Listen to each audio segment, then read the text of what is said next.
میں ایک چھوٹی سی بات کرنا اپنے لیے باعث فخر سمجھتا ہوں، اور بات وہ ہوتی ہے جو برملا کی جائے، خاص طور پہ ایسی بات جس پہ آپ فخر کرتے ہو، کہ میں عمران خان کو ہمیشہ اپنا ہیرو سمجھا کرتا تھا کہ یہ ایک بہت دلیر کپتان ہے۔ میں چونکہ خود کرکٹر تھا اور میں گیم کی باریکیوں کو، نائسٹیز کو سمجھتے ہوئے انہیں اپنا ہیرو سمجھتا تھا، اور دیگر بہت سارے معاملات بھی ایسے تھے کہ عمران خان کو ہیرو نہ سمجھنا ہائٹ آف ان امیجنیٹڈنس ہوتی۔ لیکن 9 اپریل کے بعد ایک میجر چینج آئی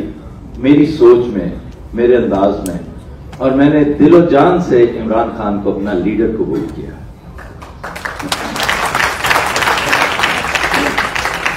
اور اس کی وجہ یہ نہیں کہ عمران خان کے پیچھے 85-90% لوگ لگے ہیں اور عمران دن رات اپنی سٹرگل جاری کیے ہوئے ہیں۔ ایک لفظ، اللہ تعالیٰ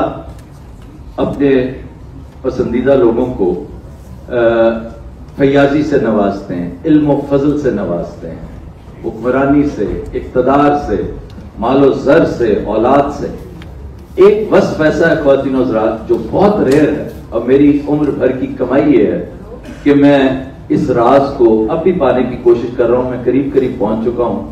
کہ اللہ تعالیٰ جس سے بہت خوش ہوتا ہے اسے بہادری کا وصف عطا کرتا ہے، اسے بہادر بناتا ہے۔ اور بہادر وہ ہے جس کے اندر وہ تمام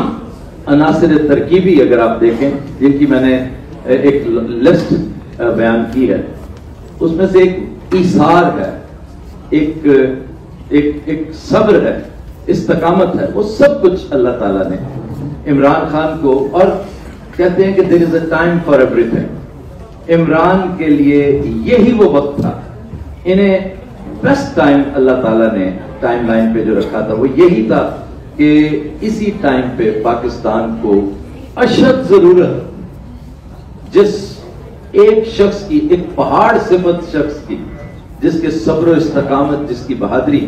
کسی تعارف کی محتاج نہیں، جو کسی سے نہیں ڈرتا ماں سوائے اللہ تعالیٰ کی ذات کے، عشق رسول سے سرشار ہے، اس کی ایک ایک بات میں، اس کی ایک ایک موو میں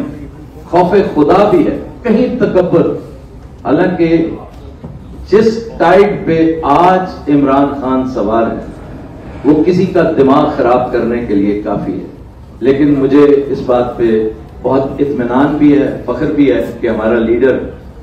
جو ترقی کی منازل طے کر رہا ہے، اس کے اندر کی جو ایک ذات سے متعلق معاملہ ہے، وہ اتنا ہی زمین میں دھستا چلا جا رہا ہے۔ میں انہی نیک تمناؤں کے ساتھ عمران خان صاحب کا استقبال بھی کر رہا ہوں، اور